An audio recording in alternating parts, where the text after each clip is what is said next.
Ladies and gentlemen, boys and girls, children of all ages, ducks, platypuses, dogs, cats, mices, meeses, gooses. The dudes that's wearing still wearing them poo shiesty masks, even though it's kind of warm outside. Shout out Definitely to want you, myself. weirdo. Well, welcome to the Big Back Lounge. I am your host and the head Big Back in charge, Nick. We believe real tips are better than relationship tips. You can follow me on all social media under the name The Price of Wings. Now, my guest is a mental health advocate. She's real cool, sweet Southern belle, as they would say.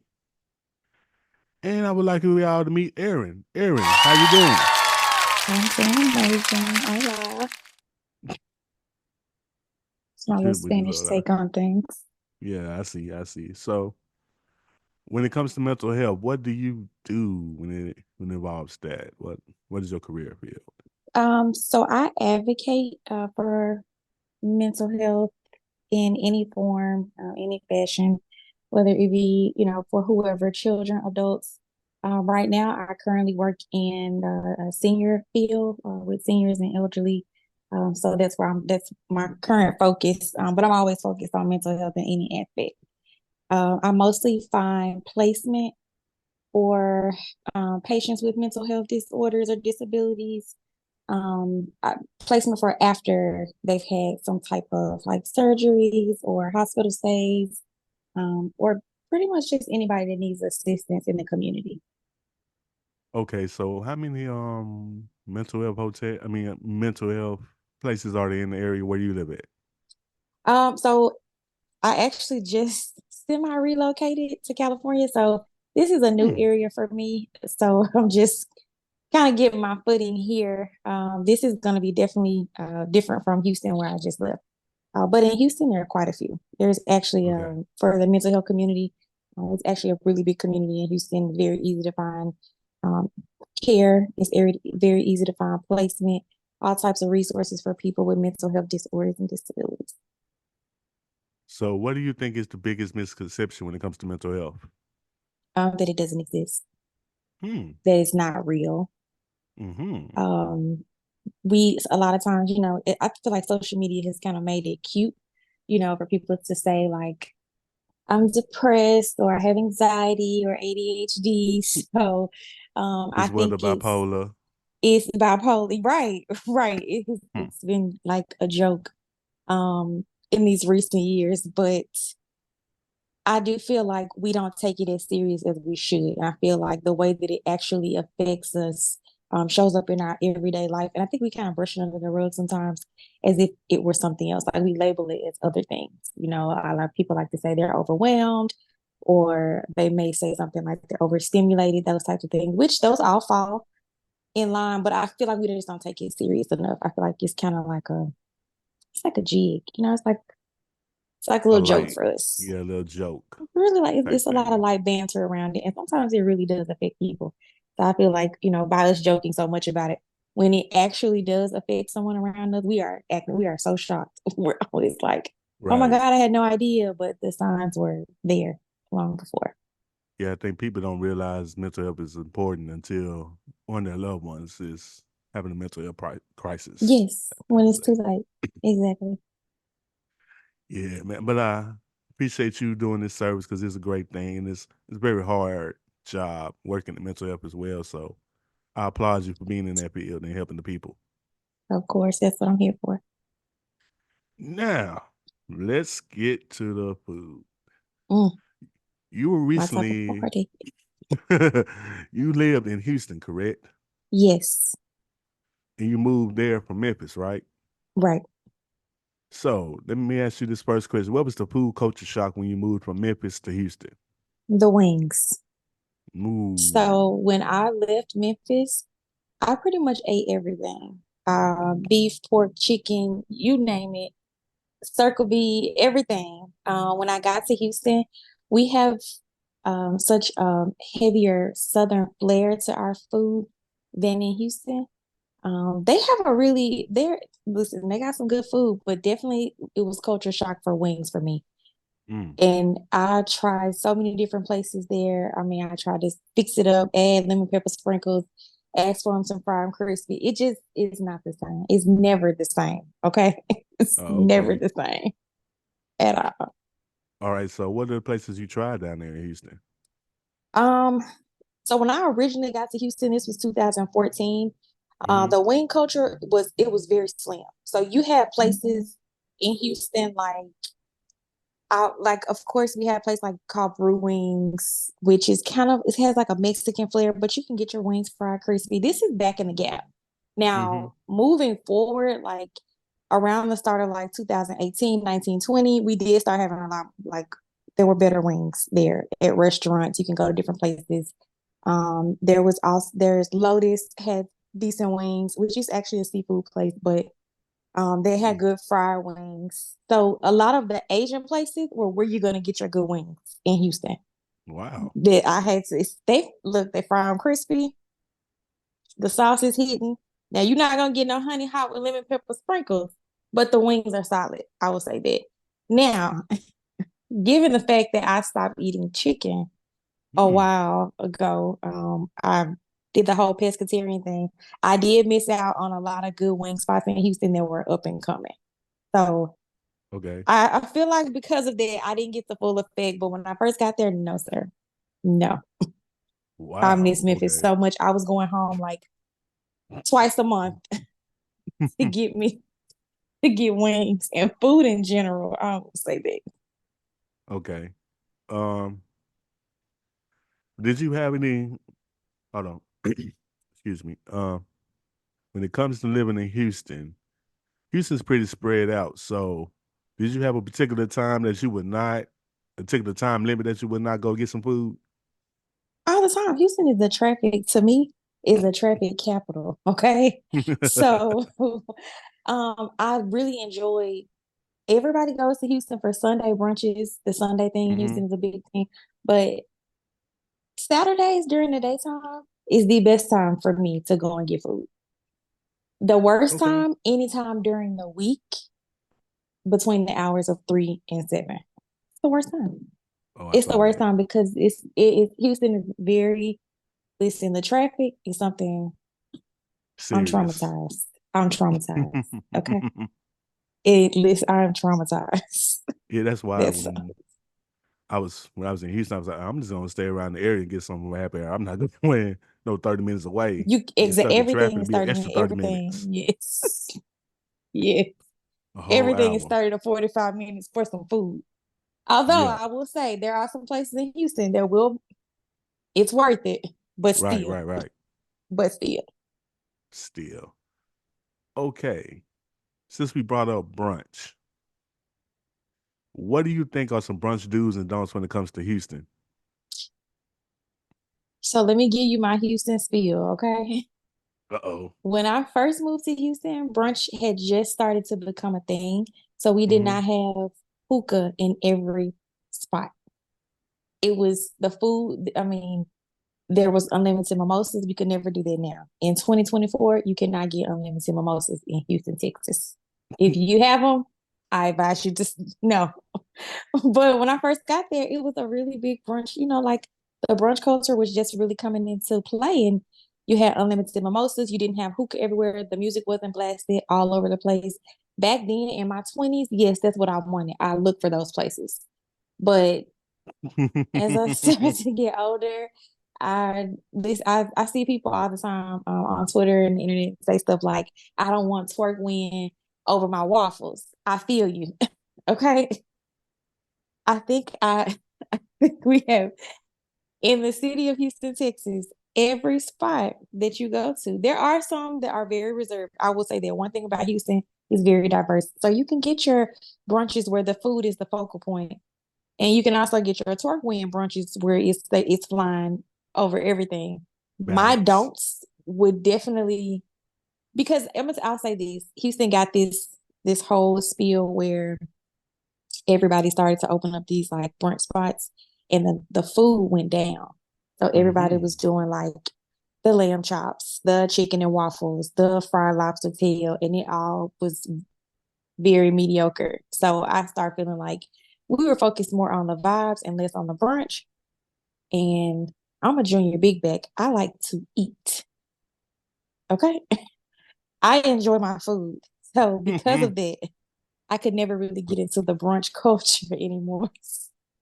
Okay, I stick to what I know there. right. I'll say that. I can respect that. I can respect that. My experience brunch in Houston was pretty cool. I never had a problem. Where did you go? I went to the Ultimate Kitchen Okay. last time I See, that's went. that's not bad. Yeah, it's not bad. You know, the twerk wing came after I left, but it was cool though. It was a cool I don't experience. mind it after 3, but between the brunch hours of like 10 a.m. to 2, just let me have my peace. No. The And worst part is in the middle of eating. That's the problem for me. Like I like a good twerk. Love it. Love to watch it. But love it, okay? as soon as I'm eating my shrimp and grits, The beat drop. man, why is the ma'am, ma'am, sit. The beat drop and it's over with. Yeah, your food getting cold. You, Your you food you cold. tripping. Food cold now. But Ultimate I Kitchen feel was you. cool. Yeah. Also, let's go back to my very first brunch experience in Houston. This is gonna lead me to talk about a particular restaurant, and this restaurant has been in the news almost every month, it feels Hmm, like. hmm, And that's the turkey leg hunt. mhm. Now, like I said, my first experience in Houston when I went to brunch, I left out of the place, went to turkey leg hunt, came back, ate my food there. It was cool. Now, when you think about it, I violated a major part of the against food coming back. That's a major problem right there. But Right. now let's talk about turkey leg hunt. Like I said, they've been in the Hmm, news almost every month. hmm. What are your thoughts on their stuff? Because I got completely different thoughts on that. So being around when the turkey leg hood first started to become a thing pre-crowd. The food was solid. Okay, this is Mm-hmm. back when you could just walk in. There was no line. There was no wait. They didn't have an outside patio. I mean, Mm-hmm. the turkey legs were solid, tasty, delicious. Everything was fresh. You could literally tell that somebody was back there cooking. Um, I watched it over time. I'm gonna go back to the part where I got food poisoning from turkey leg hood. We're gonna go there. Me and two Oh, of I my didn't know that. friends. Yes. Oh, So man. I think when you have to produce in like this mass setting, the quality kind of, goes down. So I feel like they start focusing more on the vibes and less on the food. And you could tell it would start. I mean, like for instance, just for a reservation, I paid $100 just to reserve it. And then Excuse me? yes, you have to, this is back when they really started becoming like When really they started popular. rolling and popular, yeah. Yes. And so you had to pay $100 for the reservation. And it was non-refundable. So if you didn't show, something happened, you couldn't get your $100 back. It is what Mm, it is. mm. So on a couple of different occasions, I've had to stand in line for hours, and I get it. I've done it at Breakfast Club. I've done it at other places. Grace's, there's a restaurant in Houston, Grace's. If the food is good, I don't mind waiting. But I feel like it started becoming so messy, and it took away from that the food was good and the vibe was there and the drinks was, like there was a point in time where they were having like crab legs and crawfish and like it was a Mm-hmm. good, you could go and get anything. But then they started microwaving the food and you could tell the difference. And then it started to become very Applebee's ish, if you know what I mean. Like Mm. pop it in the oven, it's been done for 2 days. That's how it tasted to me. And on a couple of instances, I got sick off of the food truck food. So I stopped going. And when I started seeing them in the news, I was just kind of like, it's a very sad situation because it's a black owned restaurant. Of course, I'm going to feel like, dang, y'all almost, without the controversy. But I can't say it's not warranted. I'm not going to lie. I can't. It just the quality of it really went down, and it was so disappointing to go in there and really enjoy their food for a really long time, and then to go back and be like, "Dang, this is bad. This is like outside of the hype." I'm not trying to go viral and say, "Oh my God, turkey leg hood food is terrible." on any platform, it was just disappointing to me because I used to actually enjoy like Right, the right. food was fire. Like, yeah, back then it was a 10 Hmm. all the way across. But I feel like, with popularity comes everything, you know, Right, right. I think you know.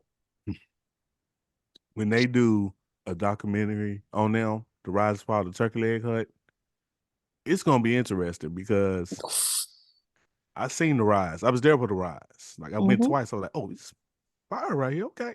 Mm-hmm. Started climbing up. Social media. People start coming there to party. It was cool. Then all of a sudden it just said, oh, Slip down. we're gonna change everything. A dress code, $100 reservation thing. Um, the wife on what is it? They said the wife and the husband were wilding out on social media. Customers talking bad about them. Workers there. I'm like, it just went now bankruptcy Downhill. and it went downhill and then bankruptcy and now the dude is the former owner is charged with assaults and something like that. He was literally, so I feel like there was so much controversy like around that. Like, I don't know if you guys got a whiff of like there's another lounge club across the street, like diagonal. They were like business partners. Somebody blew up the patio deck of that place because they were going to court with each other. It was like all this crazy stuff that started happening.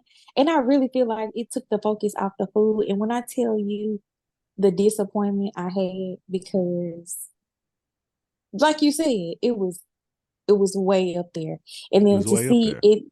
to see it go from being all about the food and the black culture and the fun to just like drama. Like he even got to the point where he was like selling oysters outside of the place that he got fired I from. heard about Like, that. Oyster Hut.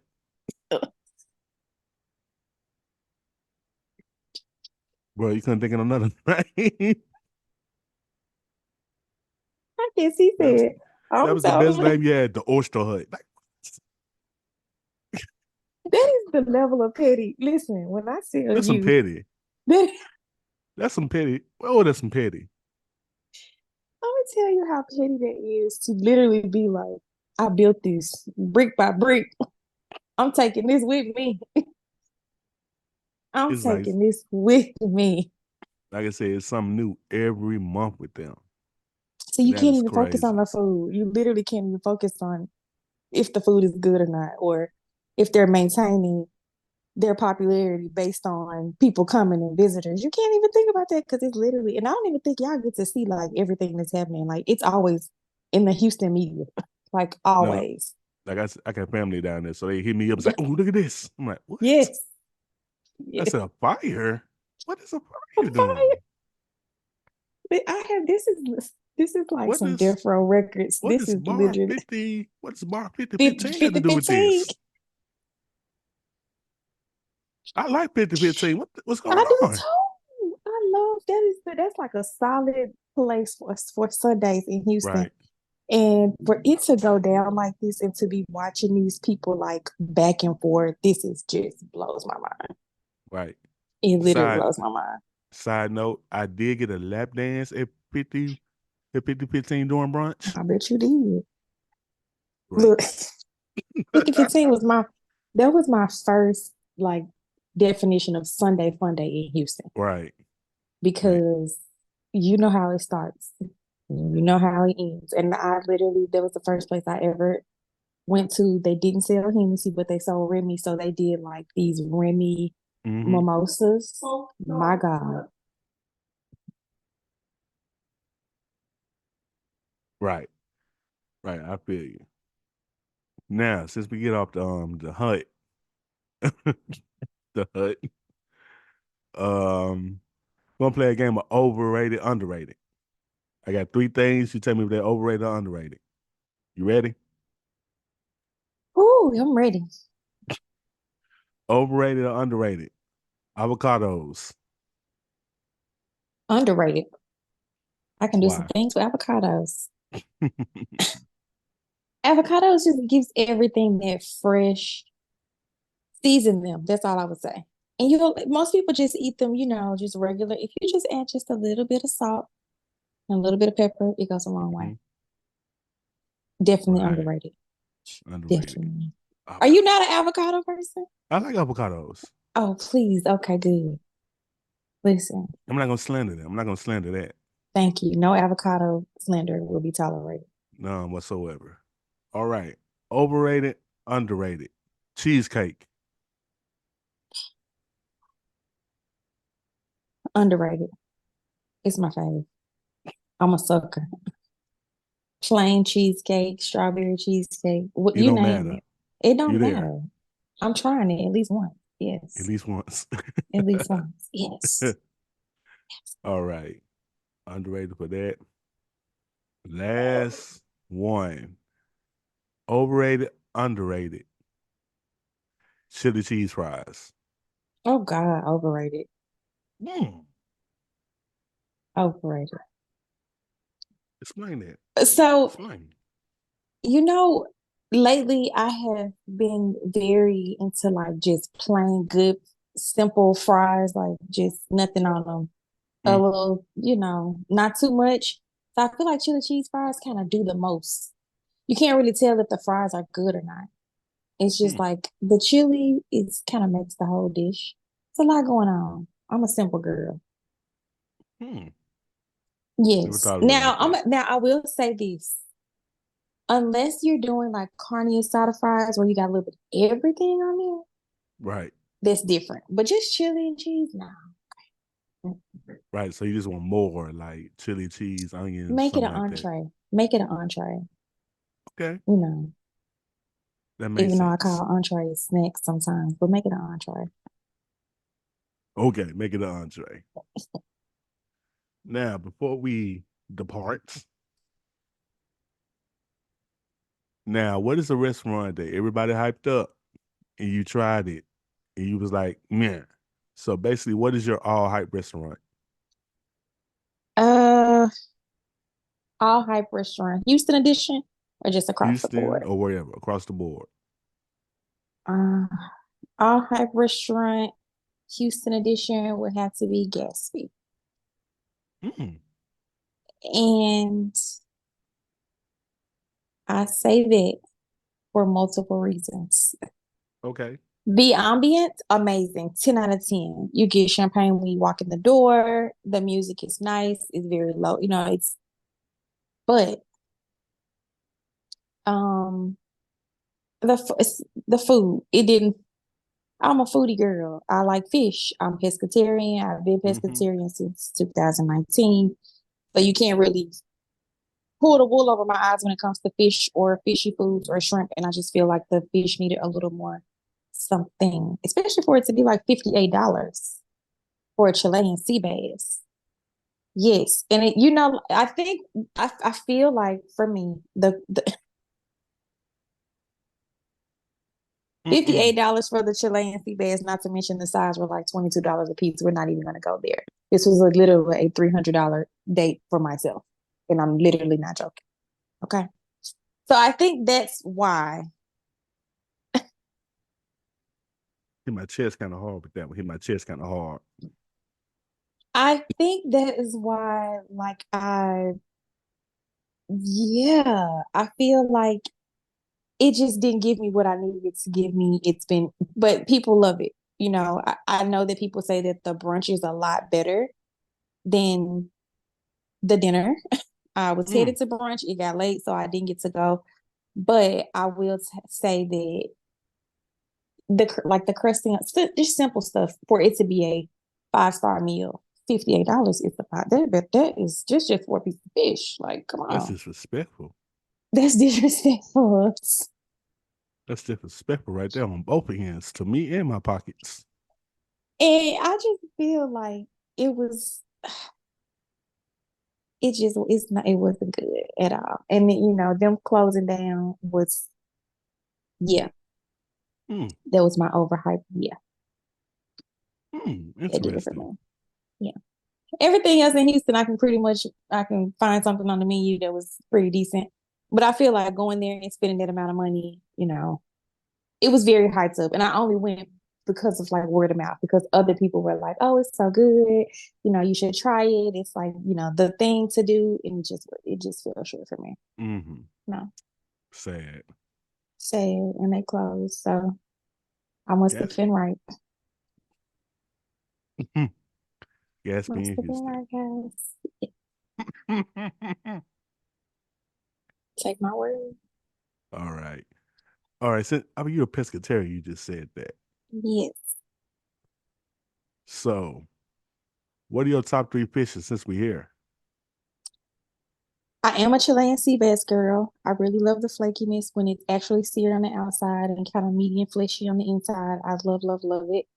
Um, the odd thing, I know people expect me to say catfish, but only catfish when I'm in Memphis because the catfish tastes very different in Houston. Mm. Freshwater catfish tastes, I've learned it.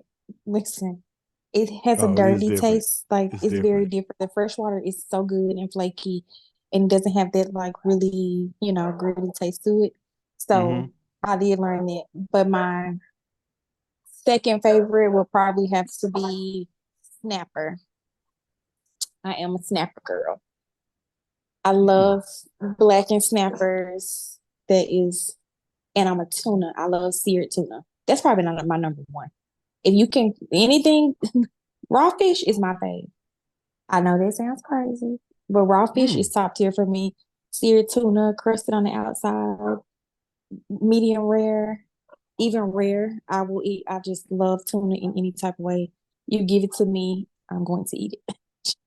That's it. Yeah. A tuna girl. Never thought that. I'm a tuna girl. Yes.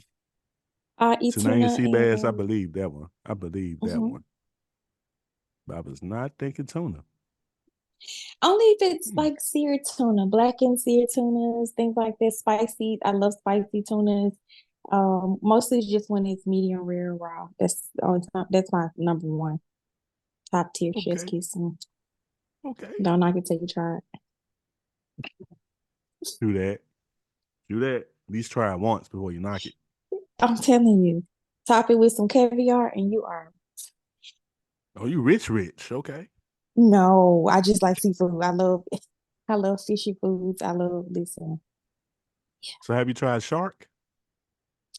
I've only had shark in like fried like shark bites. I had that Ocean Air in Houston, which is probably one of the better places in Houston to get good fish. But Mm-hmm. yes, I have had shark bites before, and they're very flaky and kind of. It's almost a little gamey almost. It's like, Mm-hmm.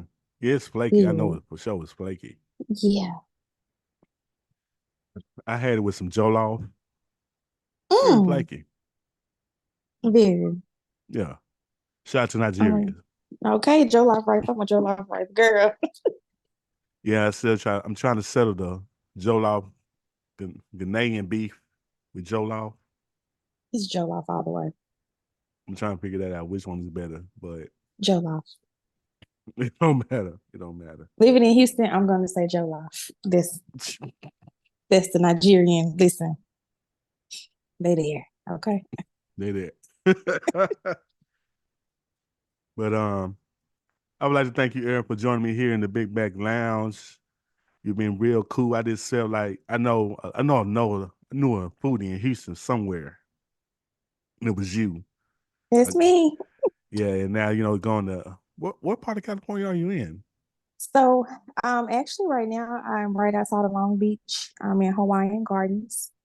Oh, okay. And I'll probably stay in this area until I figure out if I'm gonna stay or go to Houston or if I'll just be bi-coastal or who knows? Who Y'all knows? make you got all the time to make it. Okay, no rush at all. No rush at all. I feel you. Mm-mm. But again, thank you for joining me here in the Big Back Lounge. Thank you all for listening. Thank you all for watching on the tubes of you. But always remember, your big back ass is always welcome here in the Big Back Lounge. Peace. Peace out.